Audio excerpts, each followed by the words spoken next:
नमस्कार दोस्तों, मैं हूं दीपक बर्थे और आप देख रहे हैं प्रदेश की आवाज। तो आइए बात करते हैं आज की कुछ खास खबरों की। वित्त मंत्री श्री जगदीश देवड़ा ने पेश किया 4.21 लाख करोड़ का बजट। मध्य प्रदेश के वित्त मंत्री श्री जगदीश देवड़ा ने 12 मार्च 2025 को विधानसभा में वित्तीय वर्ष 2025-26 के लिए 4.21 करोड़ रुपए का बजट पेश किया। यह मुख्यमंत्री डॉक्टर मोहन यादव की सरकार का दूसरा वार्षिक बजट है। वित्त मंत्री ने इसे सर्वस्पर्शी और जनहितैषी बजट बताया है। आपको बता दें कि इस बजट में कोई नया कर नहीं है, आम जनता पर कोई नया टैक्स नहीं लगाया गया। राजकोषीय घाटा 3.74% रहने का इस बजट में अनुमान है। राजस्व घाटा 9.273 करोड़ रुपए रहने का अनुमान है। जीएसडीपी का लक्ष्य मध्य प्रदेश को 2047 तक $2 ट्रिलियन की अर्थव्यवस्था बनाने का रखा गया है। लाडली बहनों के लिए अटल पेंशन योजना से जोड़ा जाएगा। महिलाओं को 1250 की सहायता जारी रहेंगी। औद्योगिक विकास क्षेत्र एवं रोजगार के लिए 3 लाख नई नौकरियां देने का इस बजट में लक्ष्य रखा गया है। 39 नए औद्योगिक क्षेत्रों का विकास होगा। एमएसएमई सेक्टर के लिए विशेष प्रावधान दिए गए हैं।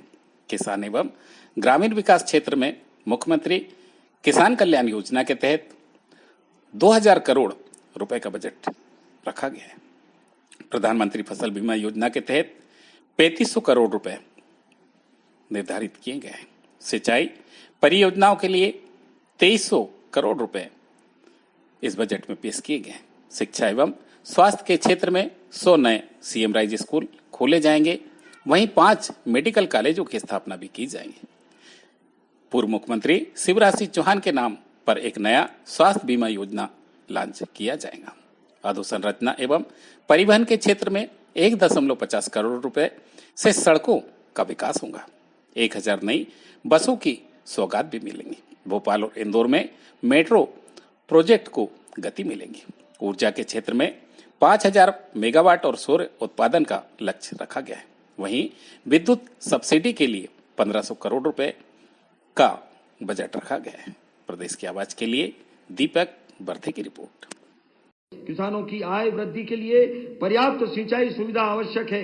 प्रदेश में सिंचाई सुविधा के विस्तार हेतु अभूतपूर्व कार्य हो रहे हैं। नहरों के माध्यम से उपलब्ध कराए जा रहे सिंचाई जल के वाष्पीकरण एवं अन्य मानवीय हस्तक्षेपों के कारण हो रहे जल अपव्यय को कम करने की दिशा में कार्य किए जा रहे हैं। सूक्ष्म सिंचाई पद्धति एवं दाब युक्त पाइपों के माध्यम से सिंचाई जल के उपयोग को प्रोत्साहन दिया जा रहा है। प्रदेश में उपलब्ध सिंचाई सुविधा को वर्ष 2029 तक 100 लाख हेक्टेयर किया जाएगा।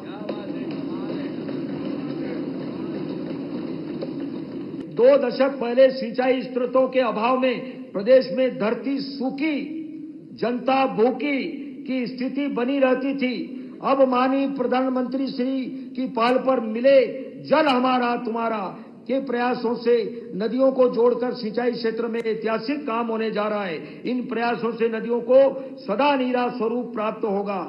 प्रदेश में रुपये 24,293 करोड़ की अनुमानित लागत की केन बेतवा लिंक परियोजना एवं रुपये 35,000 करोड़ की अनुमानित लागत की पार्वती काली सिंध चंबल अंतर्राष्ट्रीय नदी लिंक परियोजना के कार्य प्रारंभ हो चुके हैं। ताप्ती नदी पर ताप्ती बेसिन मेगा रिचार्ज योजना के लिए महाराष्ट्र सरकार से सहमति वार्ता प्रचलित है। वर्ष 2025-26 में 19 बृहद एवं मध्यम तथा 87 लघु सिंचाई परियोजनाएं प्रस्तावित है, जिनमें आगामी समय में 7,20,000 हेक्टेयर क्षेत्र सिंचित हो सकेगा।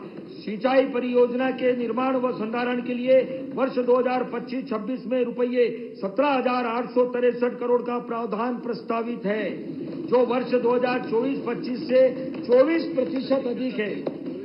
साथीगण और उपस्थित सभी मीडिया के मेरे सम्मानीय सभी साथीगण, आज मध्य प्रदेश सरकार का 25-26 का बजट आज विधानसभा में प्रस्तुत हुआ।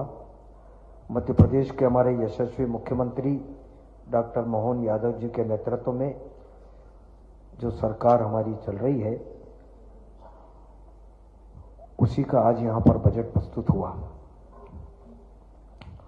और देश के यशस्वी प्रधानमंत्री नरेंद्र मोदी जी का मार्गदर्शन सबको मिलता है। निश्चित रूप से बजट जब आता है तो सबकी अपेक्षाएं होती है कि सरकार का बजट कैसा आ रहा है। इसलिए हमने यह प्रयोग किया था कि पिछले बजट में भी किया था कि सभी आम जनता से हमने सुझाव आमंत्रित किए थे और काफी बड़ी संख्या में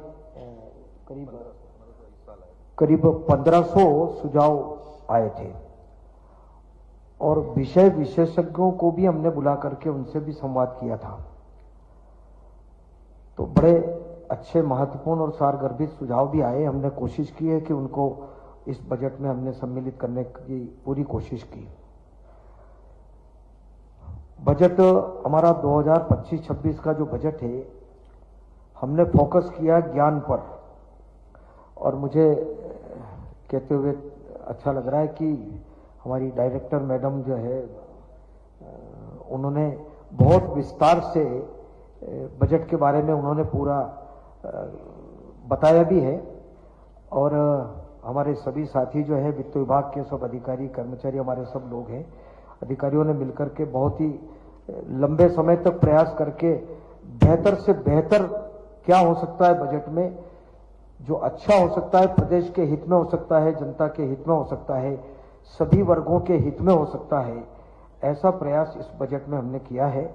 निश्चित रूप से मैं उनको भी धन्यवाद दे रहा हूं।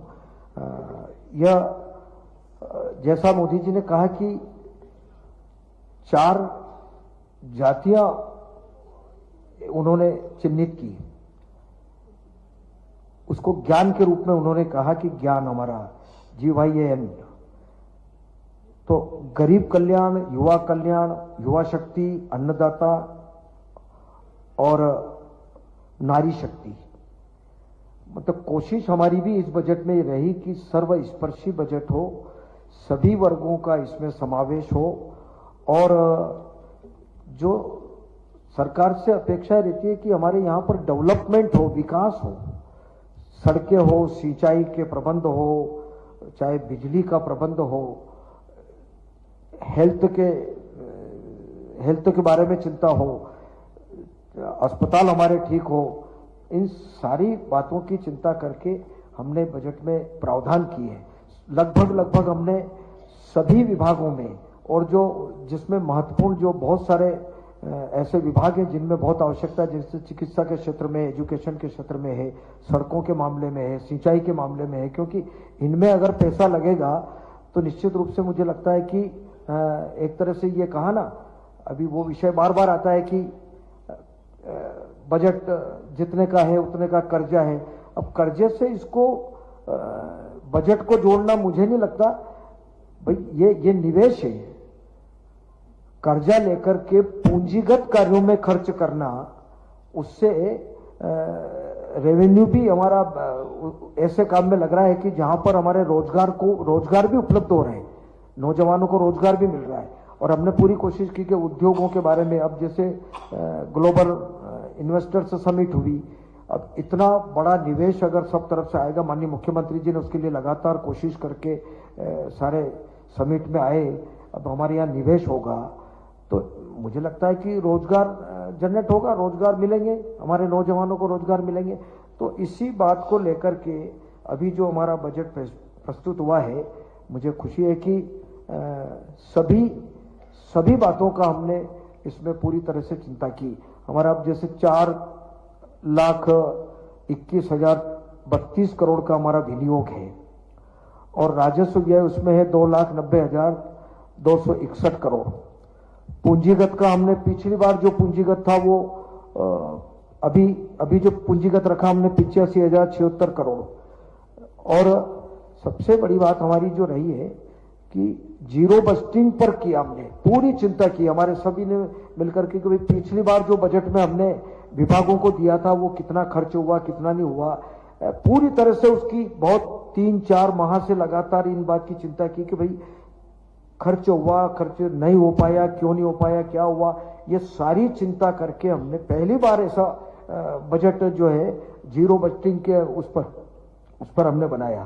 तो निश्चित रूप से मुझे लगता है कि बजट जनता के लिए, जनता का बजट और पारदर्शिता होना चाहिए। अब बजट में क्या आया, मैंने यही कहा था मैडम को भी, मैंने कहा ये सारी बातें क्लियर आना चाहिए। हमेशा सवाल ये आता है कि भाई कर्जा लिया है, तो भाई कर्जा नियम प्रक्रिया में लेते हैं, FRBM का नियम है, भारत सरकार की परमिशन होती है, GSDP का 3% लेना होता है, और भी हमारे कई, जैसे मोदी जी केंद्र सरकार का बजट हुआ, उसमें जो पहले योजना चली आ रही थी कि 1.5 लाख करोड़ का उन्होंने सभी राज्यों के लिए उन्होंने लोन लेने की जो व्यवस्था की थी, उसमें 50 वर्षों तक का बिना ब्याज के ऋण का, तो उसमें भी हमको हिस्सा मिलता है।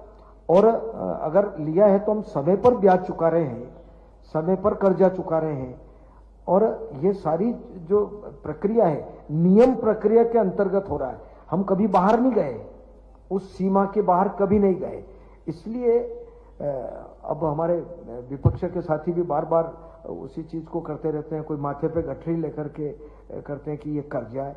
अरे भाई, अगर 3 की बात करें बार बार, हमको भी, मुझे भी ठीक नहीं लगता कि हम बार बार उसको उस कार्यकाल को याद करें कि वो 10 साल का कार्यकाल, उसके पहले का कार्यकाल। अब उनके उस समय का अगर बजट का आकार देखें तो कितना आकार था, सरकार वो भी थी, खजाना वो भी था, मुख्यमंत्री वो भी थे, लेकिन कहीं डेवलपमेंट नहीं दिखा। आज हम हमारे मुंह से कहें उसके बजाय जनता बोलती है कि भाई मध्य प्रदेश में सड़कों का जाल बिछा है, चाहे 4 लेन हो, 8 लेन हो। अब ये सारी सड़कें गांव-गांव तक, नीचे स्तर तक कनेक्टिविटी हमारी पूरी गई है। बिजली हमने पहुंचाने का काम किया, सिंचाई के लिए बड़ी बड़ी योजनाएं हैं, काली सिंध और अभी चंबल का, या सारी योजनाओं के बारे में अभी बजट भाषण में भी मैंने किया। और आपको भी पूरी ये पुस्तक भी आपको मिली होगी, नहीं मिलेगी तो पूरी पुस्तक भी आपको उपलब्ध करवा देंगे। जितना जो कुछ किया, मध्य प्रदेश की जनता का पैसा टैक्स के माध्यम से जो आता है, केंद्र से जो आता है, वो पारदर्शिता कि जितना पैसा खजाने में आया वो ईमानदारी से हमने उसको जनता के लिए खर्च कर दिया।